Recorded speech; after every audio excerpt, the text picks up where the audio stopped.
नमस्कार दोस्तों, मैं हूं सुचि। ज्योतिष पंचांग आपके अपने YouTube चैनल पर आप सभी का बहुत बहुत स्वागत है। और अगर आप हमारे चैनल पर नए हैं तो इसे सब्सक्राइब करना ना भूलें और साथ में बेल आइकन जरूर प्रेस करें ताकि आपको हमारे लेटेस्ट वीडियोस की नोटिफिकेशन लगातार मिलती रहे। आज हम बात करेंगे न्यूमरोलॉजी की, यानी कि अंक ज्योतिष। अंक ज्योतिष में 13 नंबर को अमूमन अशुभ माना गया है, लेकिन इसके अशुभ और शुभ के पीछे क्या कारण है, इसकी जानकारी देने के लिए हमारे साथ ज्योतिषाचार्य अंशुल त्रिपाठी जी मौजूद हैं। अंशुल जी, बहुत बहुत स्वागत है आपका। जी, आपने 13 अंक की जहां तक बात की है, एकदम सही है कि केवल भारत में ही नहीं, पूरे विश्व में 13 अंक को लेकर लोगों में एक भय है। और पश्चिमी सभ्यता में तो इसका भय बहुत ज्यादा है। वहां पे होटलों में 13 नंबर के फ्लैट कमरे नहीं रहते हैं, बिल्डिंगों में टावरों में नहीं रहता, ये तमाम चीजें। और भारतीय संस्कृति में भी आपने देखा होगा, जब किसी की मृत्यु हो जाती है तो 13 लोगों को ही भोजन करा के उसको माना जाता है कि उनकी अंतिम संस्कार पूरा हो। इस नाते 13 अंक को कहीं न कहीं से नकारात्मक ही परिप्रेक्ष्य से जोड़ा जाता है, चाहे भारत हो चाहे विदेश। लेकिन रही बात अंक ज्योतिष से अगर हम करें, तो 13 मूलांक जो है वो कहीं न कहीं से चार मूलांक का ही रूप है। 13 मतलब 3 1 4, 3+1 मतलब 4। और अंक ज्योतिष में चार मूलांक को राहु का अंक माना जाता है। 9 ग्रहों में अगर मनुष्य को पीड़ा देने वाली बात कही जाए तो सबसे ज्यादा पीड़ा चार मूलांक से होती है। और चार मूलांक राहु होने के नाते इसके कम ही लोगों से अच्छी अंडरस्टैंडिंग हो पाती है। जैसे आपने अभी थोड़ी देर पहले कहा कि इनकी मैरिज लाइफ कैसे हो, क्या हो। वैसे तो एक हिसाब से देखा जाए तो इनमें बहुत ज्यादा एनर्जी होती है, बहुत ज्यादा एनर्जी, सबसे पहली चीज। और इस एनर्जी का अगर जरा सा भी गार्जियन ने ध्यान नहीं दिया, जरा सा भी पॉजिटिव यूज नहीं किया, तो ये पूरे चांसेस हैं कि ये बच्चे नकारात्मक रूप से आगे बढ़े। लेकिन देखा जाए तो कई जगह ये भी कहा जाता है ये सिर्फ एक भ्रम मात्र है, ऐसा कुछ नहीं है, क्योंकि 13 नंबर कई लोगों के लिए बहुत लकी साबित होता है। तो क्या ये कुंडली के हिसाब से कहा जाता है या फिर वाकई में एक ये भ्रम मात्र है? अब अभी मैंने आपसे जो बात कही उसमें मैंने कहा इनमें बहुत एनर्जी होती है, और अगर एनर्जी को नहीं संभाला गया तो ये निगेटिव चले जाएंगे। अगर एनर्जी के ऊपर अच्छे से काम किया गया, एनर्जी को खूब संभाला गया, तो ये पॉजिटिव भी जा सकते हैं। राहु में बहुत ज्यादा एनर्जी थी। 9 ग्रहों में राहु अपने आप को सबसे एनर्जेटिक प्लैनेट में मानता था, और वो राक्षस से देवता में कन्वर्ट हुआ था। तो कहीं ना कहीं इसके अंदर दोनों के गुण थे। मतलब एक तरफ देवता भी सरवाइव करते थे, एक राक्षस। लेकिन उसकी जेनेटिक जो चीजें थी, उस जहां पे जन्म हुआ था वो राक्षस प्रकृति से हुआ था और देवता में आया था।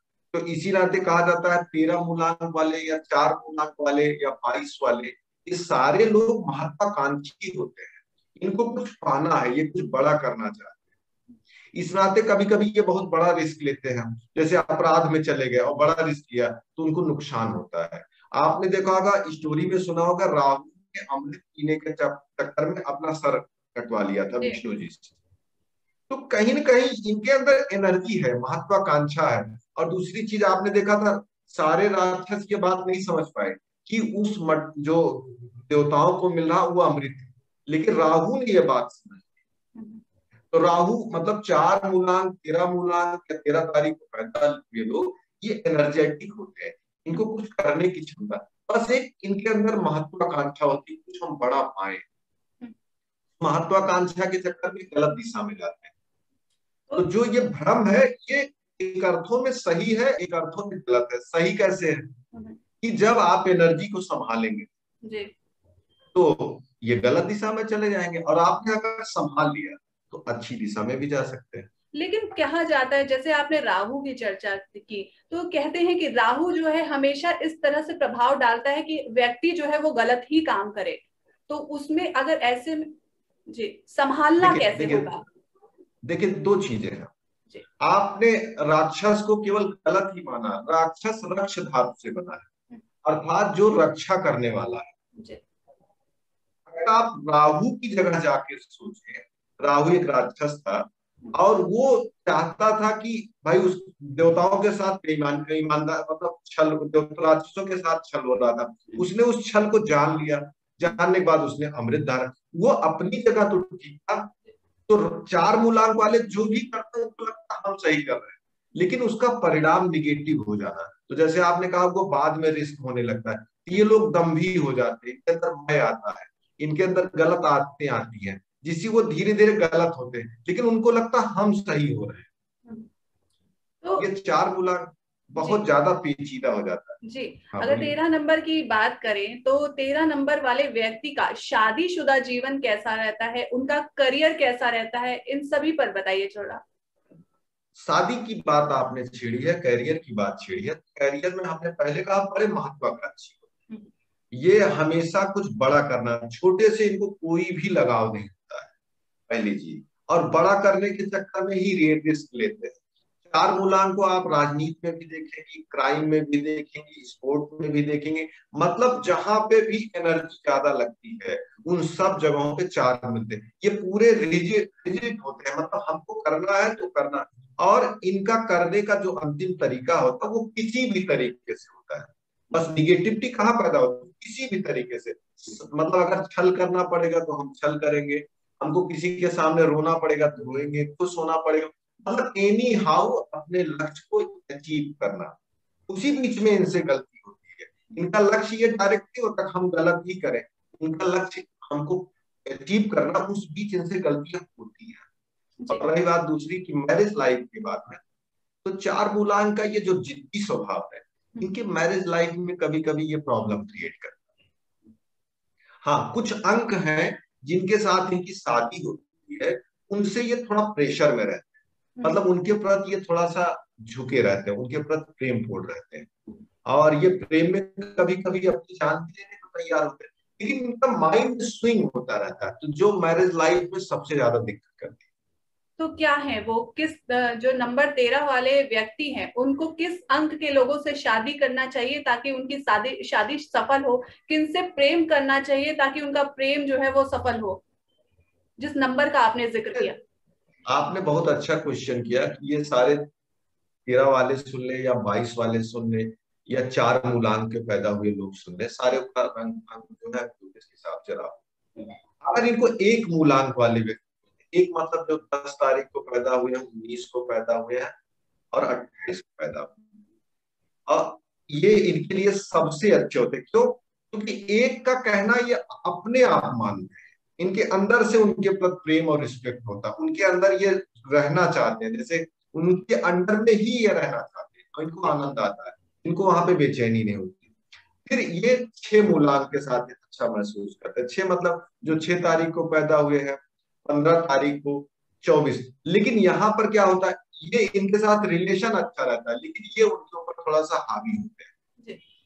लेकिन जो आनंद इनको गहरे अर्थों में 1 और 6 के साथ मिलता है, क्योंकि 6 शुक्र का अंक है, तो राक्षसों के साथ, यहाँ पे सूर्य के साथ भी इनका अच्छा रिलेशनशिप देखा जाता है, जब ये थोड़ा सा विपरीत है।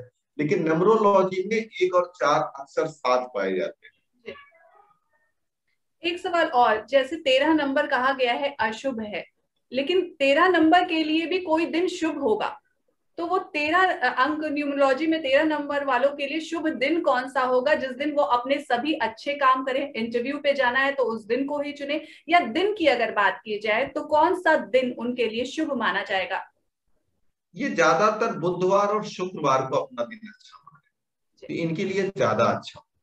और रही बात कौन से पार्टनर इनके लिए बिल्कुल नहीं सही, इस अंकों से इनको बचना चाहिए, अगर इसकी बात की जाए तो 9 मूलांक से इनको बहुत ज्यादा बचना चाहिए, 8 से बहुत ज्यादा बचना चाहिए। कहा जाता है अगर 9, 8 और 4 एक साथ कहीं इकट्ठे हो जाए तो समझिए उसमें कोई बड़ी प्रॉब्लम होने वाली है।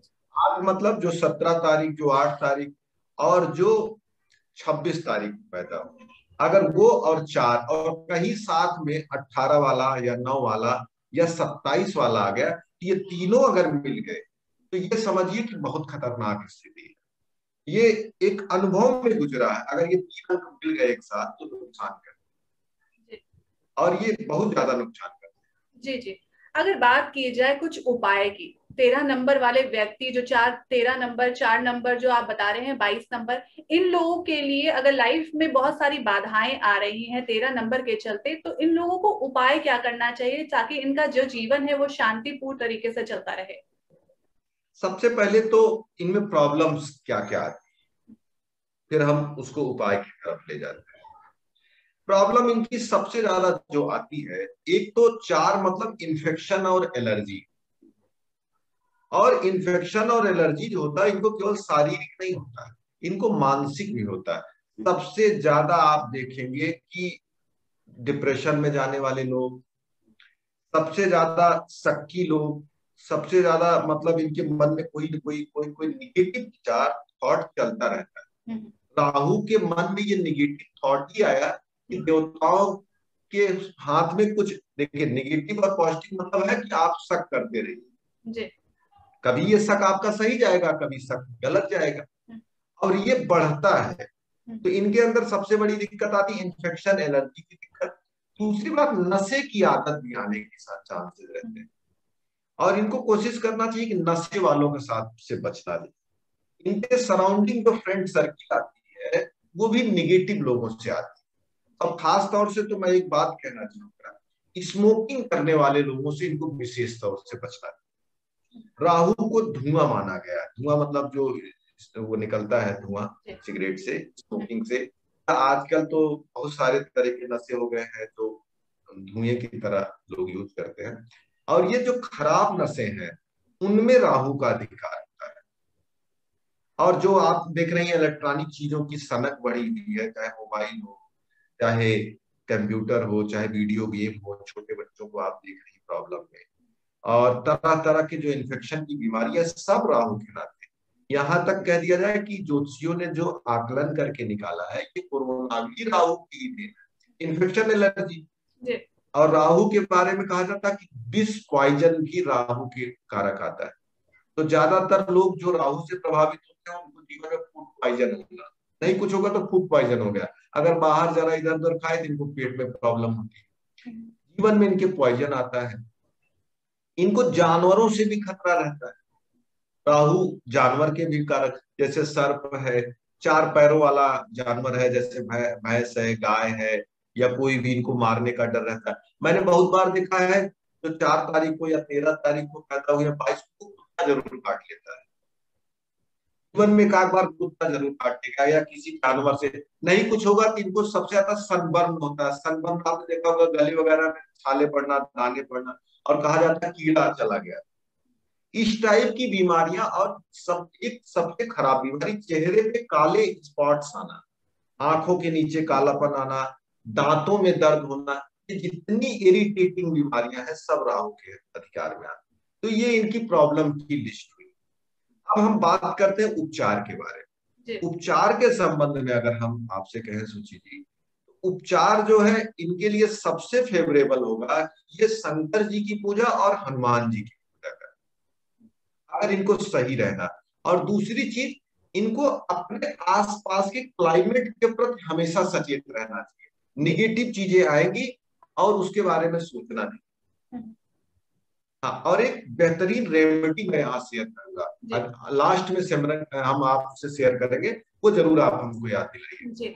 एक चीज और जानना चाहूंगी कि एक तो ये हो गई व्यक्ति की बात कि जो 13 तारीख को पैदा हुए हैं, इसी तरीके से कई लोग ऐसे हैं जो 13 नंबर का घर लेने से बचते हैं, 13 नंबर के टावर में रहने से बचते हैं, 13 फ्लोर पे रहने से बचते हैं, 13 नंबर की सोसाइटी में रहने से बचते हैं। तो क्या वाकई में वहां पर रहना, क्योंकि वहां पे एक दो नहीं कई लोग रहते हैं, तो किसी के लिए ये शुभ साबित होता है, किसी के लिए ये अशुभ साबित होता है। क्या वाकई में 13 नंबर का घर लेने से या 13 नंबर का फ्लैट लेने से या 13 नंबर का फ्लोर लेने से बचना चाहिए?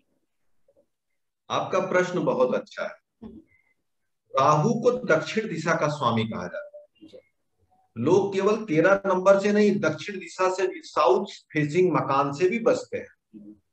और आपको एक चीज मैं बता दूं, ये मेरे अनुभव से गुजरा है, कि जिनकी कुंडली में अगर राहु अच्छा नहीं है तो उनको साउथ फेसिंग मकान या 13 नंबर का फ्लैट कहीं न कहीं से थोड़ी बहुत पीड़ा देगा। और पीड़ा भी जो देता है वो भी आपको खास तौर से एक मेडिकल पे खर्चा बढ़ेगा, घर में नशे की आने की संभावना बढ़ जाएगी, और साथ में ना चमक जाने लगेगी चीजों की। चमक का सेंस है कि नौकरी की चमक होती है, चेहरे की चमक होती है, ज्ञान की चमक। राहु का काम ही है ग्रहण लगाना। जैसे सूर्य और चंद्रमा पे ग्रहण लगता है, तो आपकी जो चमकने वाली चीज है ना, उसको वो थोड़ा सा डाउन करेगा। एक अर्थों में कह लीजिए नजर लगना, कुछ लगना। तो अगर आपकी कुंडली में राहु अच्छा है, तो राहु स्पीड से आपको ग्रोइंग करेगा। इतनी स्पीड से ग्रोइंग करेगा कि लोग देखते रह जाएंगे। राहु राक्षस से एकाएक देवता हो गया, कुछ ही समय में उसके जीवन से राक्षस का वो हट के देवता आ गया। मतलब अब वो पूजा जाने लगा, लोग उसकी पूजा करने लगे। तो कुंडली में अगर आपका राहु स्ट्रांग है, तो आप बेहिचक दक्षिण दिशा का मकान ले सकते हैं। शनि स्ट्रांग है, शुक्र स्ट्रांग है, या आपकी कुंडली में उसके अच्छी पोजीशन है, तो आप ले सकते हैं ये 3 प्लानेट। लेकिन कहीं सूर्य, गुरु और चंद्रमा आपकी कुंडली में कारक है, तो आपने अगर दक्षिण मुखी मकान ले लिया है, या दक्षिण मुखी या 13 नंबर का मकान ले लिया है, या आपने 22 ले लिया, या 4 ले लिया, तब आपको थोड़ी पीड़ा हो सकती है। तो ऐसे में क्या उपचार किया जा सकता है? कुछ उपचार की अगर बात की जाए तो? उपचार की बात की जाए तो मैंने अभी थोड़ी देर पहले कहा था कि हनुमान जी की और शंकर जी की पूजा की जाए। तो सबसे पहला काम करिए कि आप अपने गेट पे पंचमुखी मकान मूर्ति लगा दीजिए हनुमान जी, और अपने नॉर्थ वाली जितनी वाल है घर, कोशिश कर पे सब पे मिरर लगाइए। ईस्ट पे नहीं लगाना है, ये मतलब वेस्ट और साउथ पे नहीं लगाना है, जो है नॉर्थ वाली वाल है वहां पे मिरर लगाए। और आप मेन गेट जैसे दक्षिण से कोई जाएगा तो सामने वाल होगी, उसी वाल पे अगर एक मिरर लगाते हैं जिसमें आने वाले का प्रतिबिंब बने, छाया बने उसमें, वो आप मिरर लगाते हैं, तो ये सबसे बेहतरीन। और पंचमुखी हनुमान जी और स्वास्तिक का निशान आप बनाइए, और बनाने के साथ उसको बराबर अपडेट करते रहिए। ऐसा नहीं कि एक बार बना तो सालों पड़ा रहे, हर त्योहार पे, हर शुभ दिन पे आप उसको फिर से नया करते रहिए। यानी कि जो लोग 13 नंबर के मकान में रह रहे हैं, 13 नंबर की सोसाइटी में रहते हैं, उनको अगर उनकी लाइफ में ऐसे प्रॉब्लम्स आ रही हैं जिस तरीके की आपके ने चर्चा की, अगर वो इस तरीके के उपचार करेंगे तो उनकी जिंदगी में जो अशुभ प्रभाव हैं वो थोड़े कम हो जाएंगे। थोड़े नहीं, बहुत कम जी। अब देखिए, आपको होता क्या है कि जब आपके पास प्रॉब्लम आती है, तो लोग कहते हैं कि मुसीबत कभी अकेले नहीं आती। जी। मैंने देखा जब लोगों की कुंडली खराब होती है तो उनको गलत मकान मिलता है। अब एक तरफ तो कुंडली खराब थी, दूसरी गलत मकान भी मिल गया, अब दोनों मिल के प्रॉब्लम कर रहे हैं। तो आपने रेमेडी की मकान की, तो मकान की चीजें कम हुई, लेकिन कुंडली आपकी गड़बड़ चल रही है। जी। तो वो जो प्रभाव आ रहा है, अब मकान के नाते कम हो गया, वो कुंडली के नाते आया, तो कहीं न कहीं आपको रिलैक्सेशन मिलना है, नो डाउट। जी अंशुल जी, आपने एक रेमेडी की चर्चा की थी कि 13 नंबर के जो व्यक्ति हैं उनके लिए एक रेमेडी की बात बीच में की थी कि आपको शो के खत्म होते हुए वो याद दिलाया जाए। वो रेमेडी क्या है? मैं एकदम सिंपल सी अच्छी रेमेडी है कि जो इस तारीख को पैदा हुए, मैंने हम लोगों ने केवल 13 नंबर के फ्लैट की बात नहीं की, हमने विस्तृत चर्चा की। 13 से डिपेंड आदमी की भी बात की, 13 से मकान की, 13 से जमीन की भी बात की। तो 13 नंबर के घर में रहने वाला जो मालिक है या सबसे बड़ा है, या जिनका 13 नंबर है, या जो लोग राहु से परेशान हैं, वो लोग अपने वास्तु की सफाई खुद करें। और खास तौर से बुधवार और शनिवार, और मन में सीताराम या ओम नमः शिवाय कुछ भी मन में करते हुए वॉशरूम की पूरी सफाई अपने हाथ से करें। और मतलब फर्श वगैरह पे बाकायदे ब्रश को रगड़ रगड़ के पूरा, क्योंकि राहु को कहीं न कहीं वॉशरूम का कारक माना जाता है। मतलब आपके लैट्रीन और आपके कमोड का, ये यहाँ के मतलब बाथरूम के एरिया में आता है। जब आप वहां की सफाई करते हैं भगवान का नाम, तो कहीं न कहीं राहु के घर को आपने साफ किया, तो जो निगेटिविटी आपको देने वाले हैं वो कम करेंगे। और साथ में आपने अगर अपने घर में इलेक्ट्रॉनिक चीजों को बिखरा के रखा है, राहु जिनका खराब होगा उनके घर में इलेक्ट्रॉनिक चीजें बिखरी रहेंगी, और कंप्यूटर मोबाइल में ही वो आदमी ज्यादा उलझा रहेगा। थोड़ा सा उनको एक सिस्टम में लाना है, और उसके साथ केवल काम भर का टाइम आप दें। ज्यादा टाइम देंगे तो आप परेशान हो। तो ये दो रेमेडी, ये सुनने में आपको सरल लगी होगी लेकिन बहुत ही उपयोगी रेमेडी है, मैंने लोगों पे किया और बहुत अच्छे से काम करता। राहु की और ढेर सारी रेमेडी हैं, हम लोगों ने ज्योतिष पंचांग के चैनल पे राहु से रेमेडी दी हुई है, जैसे बेड के नीचे पानी रखना, तवे पे पानी डालना, बहुत सारी रेमेडी। लेकिन ये जो दो रेमेडी हमने आपको बताई, एकदम आप करेंगे और नेक्स्ट वीक से आपको रिलैक्सेशन आएगा। और राहु के बारे में एक रेमेडी और है जो व्यवहारिक रेमेडी, आपको प्रॉब्लम आए आप सोचिए कम। राहु का काम ही है मानसिक पीड़ा देना। ज्योतिष में राहु को छाया ग्रह माना गया। जैसे आपको कोई बीमारी हुई, एक छोटा सा दाना मान लीजिए आपके हाथ में हो गया, एक पिंपल आया, आपको कैंसर तक की याद दिलाएगा वो राहु जी।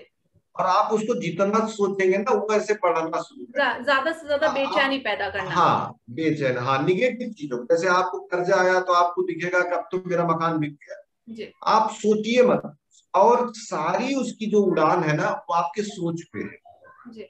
तो पहली रेमेडी है वॉशरूम साफ करिए, दूसरी इलेक्ट्रॉनिक चीजों को आप बिखराइए मत, तीसरी आप निगेटिव विचारों को सोचिए, आपको बहुत बड़ा अंतर मिलेगा जी। तो ये जो जानकारी दी गई है ये राहु से रिलेटेड तो है ही, 13 नंबर, 4 नंबर और 22 नंबर के लोगों को के लिए ये सारी जानकारी है। अगर वो इस तरीके के उपचार भी अपनी जिंदगी में करते हैं या किसी तरह की बाधाएं आती हैं, वो इस तरह के उपचार करते हैं तो उनकी जिंदगी सकारात्मक एक दिशा में चली गई, उनकी जिंदगी से नकारात्मकता जो है वो काफी हद तक कम हो जाती है जी। गुरु जी बहुत बहुत शुक्रिया इस सभी तमाम जानकारी देने के लिए। अगली बार हम फिर हाजिर होंगे नए किसी विषय के साथ और आपको पूरी खुल करके जानकारी देंगे। बहुत बहुत शुक्रिया, धन्यवाद।